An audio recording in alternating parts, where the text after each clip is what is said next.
OPR's nodding, so... Yeah, okay, let's see. Some action here.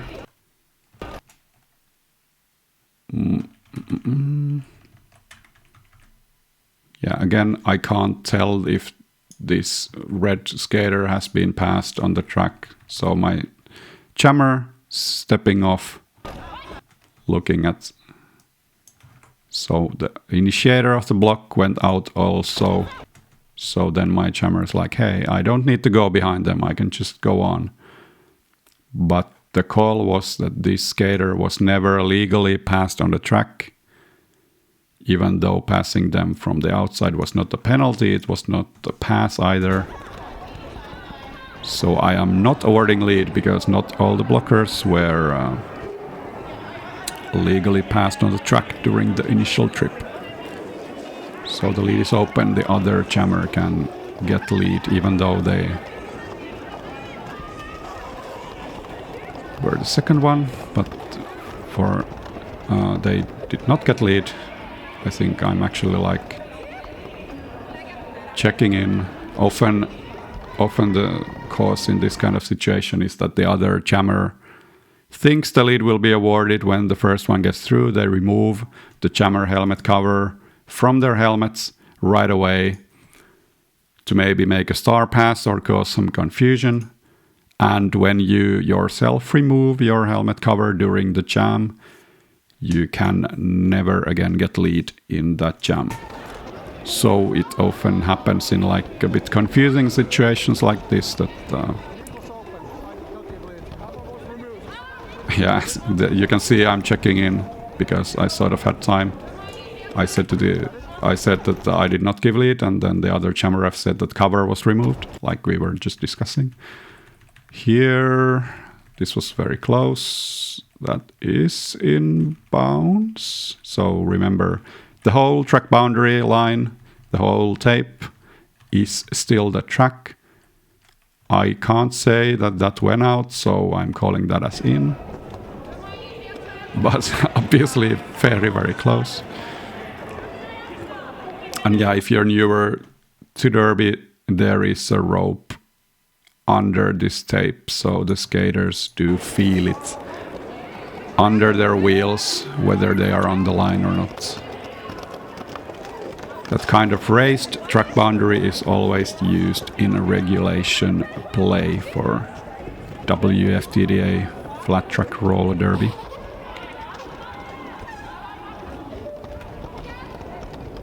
We don't do it for scrimmages or other like less serious games, but this is a sanctioned game.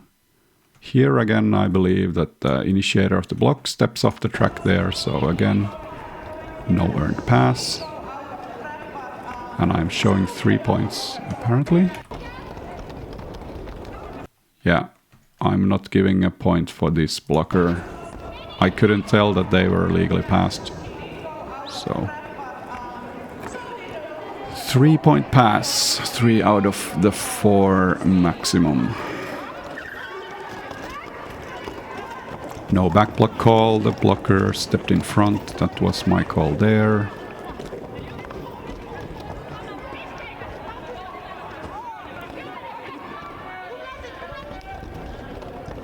Stuck in the back for a bit. This has been a very dynamic and fast-paced game. There has been not a lot of being stuck in a triangle.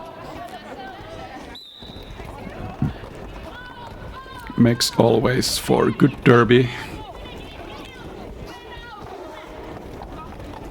And here you could tell that I did not see this in real time, I guess, but well, because I'm there's like people flying on the infield and a lot of things that might grab my attention, but yeah, obviously the foremost red blocker, they are out from the track, being blocked by my jammer, and they re-enter the track in front, so this would be a clear cut penalty for this red blocker.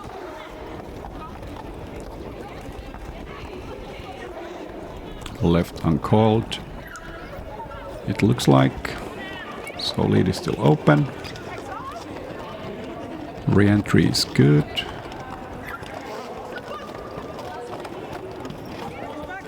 Looking at the hands, not seeing anything illegal, and now we get lead.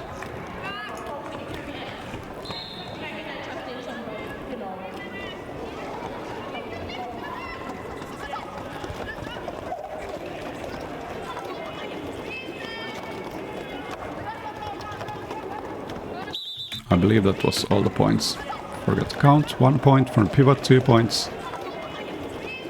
3 points, and the fourth one is in the penalty box, as you can see right here. So actually with the revised count, so 0 points right now. 2 points, 3 points, and 4 points.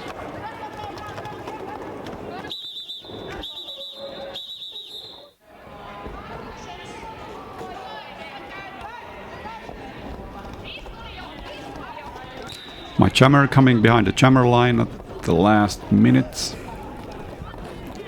Doing some late adjustments to their strategy, perhaps.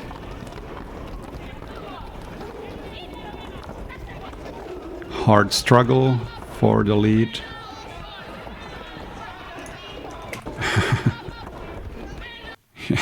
Here I'm like looking at this arm, or is my jammer keeping themselves upright and on the track by taking support with the forearm from the opponent? Really hard to say from this outside. Well, because it happens on the outside and I'm on the inside, so I defer to the OPRs in that position. I'm asking whether the lead is open because I was so focused on other stuff. But the lead is still open. So here an apex jump attempt, and we see that the jump is in bounds and landing this foot in bounds, but this foot goes out of bounds. So yeah. Also this blocker close to being blocking out of bounds. You are not allowed to go out of bounds to block an opponent during an apex jump, or, well, at any point.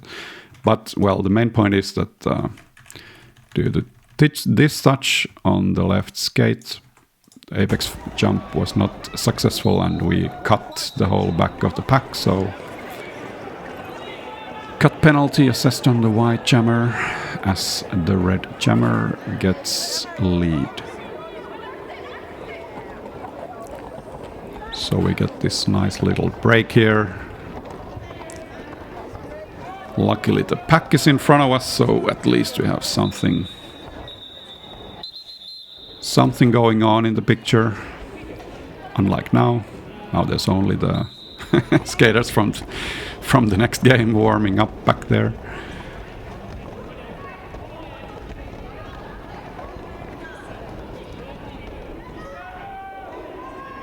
Starting from the box, you are able to get lead. If you get a penalty during a jam, you cannot get lead even if it's still open by the time you come out. A lot of whistles, a lot of confusion. But we get through and the lead was still open, so lead awarded to whites.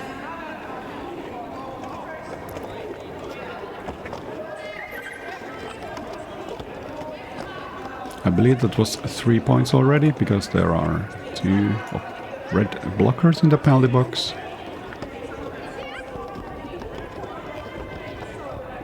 So, yeah, this is all 4 already scored, I believe. I'm looking whether... Well, there is this forearm extension. Possibly causing my jammer to go out. Wasn't quite sure enough in real time, so left uncalled.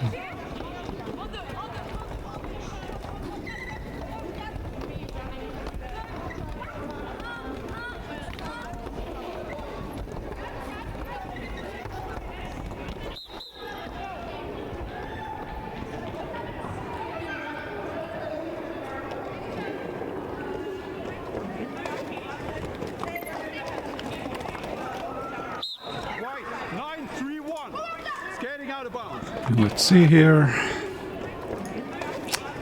My blocker, my jammer approaching the pack. Some traffic that I need to get through. So here there's this last red blocker trying to block my jammer. And my jammer, instead of going to the block, steps out from the track. So my call here was that my jammer voluntarily exited the track in order to avoid an incoming hit, which is not allowed. You are not. It is illegal to exit the track on your own volition. But yeah, it's kind of hard to call that. Were they kind of like going out of bounds already due to this having to go around these other skaters? So these are quite hard calls to make often, but let's see. So my call was that my jammer dodged a hit by going out of bounds where they are not allowed to be blocked. 931. Skating out of bounds. You make the call. Good call or bad call? From this footage, I probably would... I don't know. It's kind of 50-50. I might not make the call. I had a chat after the game with the jammer who like, yeah, it was a good productive chat, so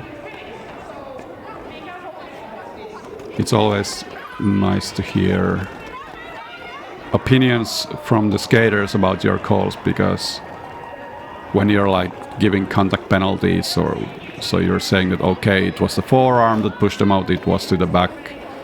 It's, well, obviously it's the skaters that actually feel it. You're just looking at it. So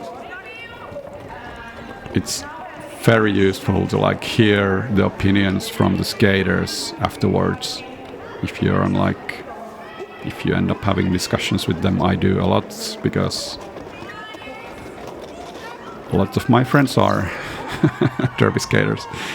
So yeah, so you can like revise your calls by getting the actual truth, quote unquote, from the skaters, that what was actually significant. Was it to the back? Was it the forearms? And here, my jammer getting hit out, but already inbounds. Well, at least right now, the blocker is trying to recycle, but my jammer is already inbounds. So no cut there.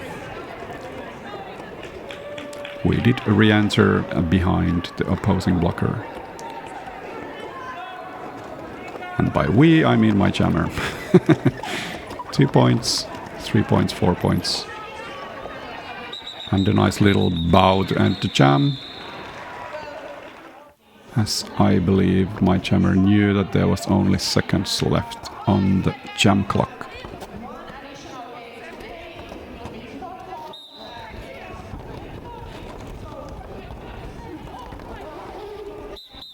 Staying in bounds, OPR's nodding, awarding a lead.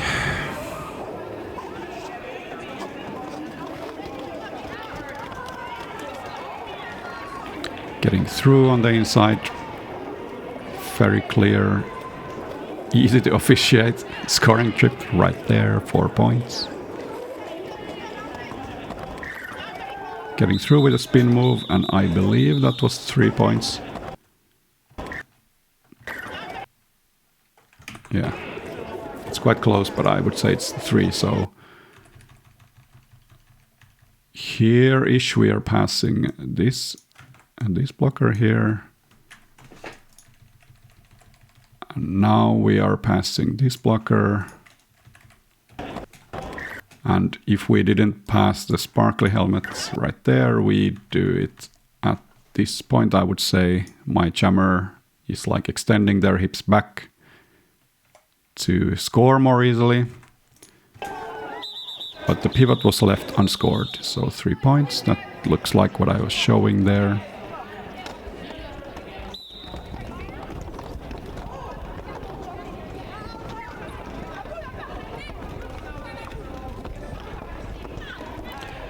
Quick click going out of bounds, but back in bounds.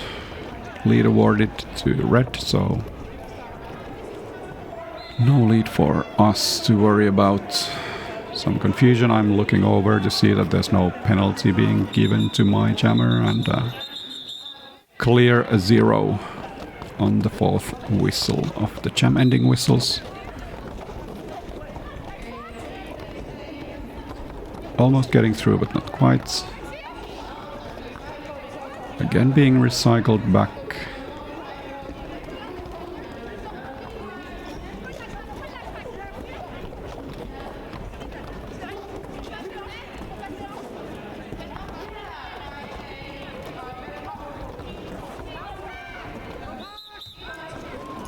Well, that was a confusing little stutter step scenario. So we step out here. We step back in behind. And that's all fine and dandy. Then there's hit by the pivot. I think we stay in there. I think the jammer is sliding only on their toe stop, hitting the track boundary rope. Right skate inbounds, left skate inbounds. Yep. I wasn't quite sure in real time. I couldn't say that there was touching out of bounds there. I couldn't say it from the footage either, so let's go with inbounds or no cut penalty now. 1 point. Maybe only 1 point. Or 2 actually, let's see. Here, yes, this is definitely a point from the footage on this blocker here. And a point on this blocker here. And whether the pivot is a point, I really can't tell. I think I went to ask the OPR, did they pass the initiator before going out of bounds? But from the footage, I would call that as 2 points.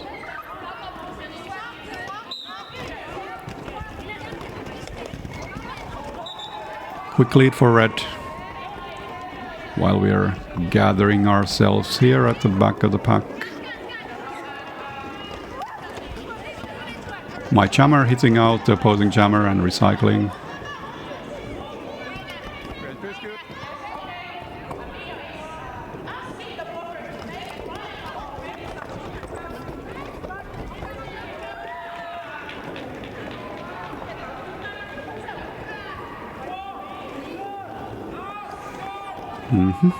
And we don't have time to score. So 0 points.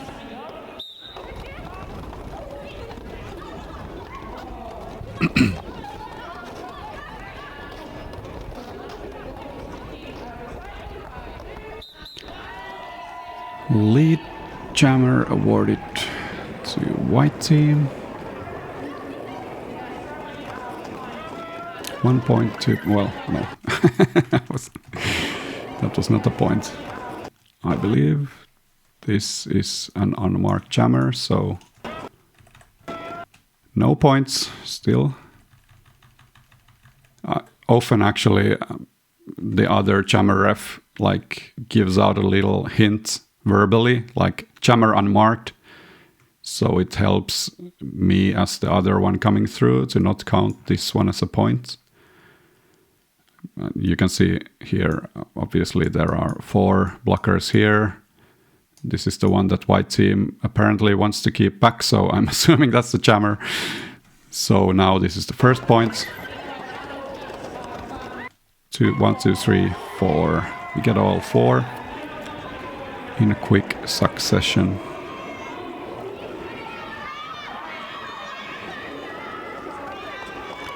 One, 2, clear 2 points. And that is the end of the game. Thanks for watching.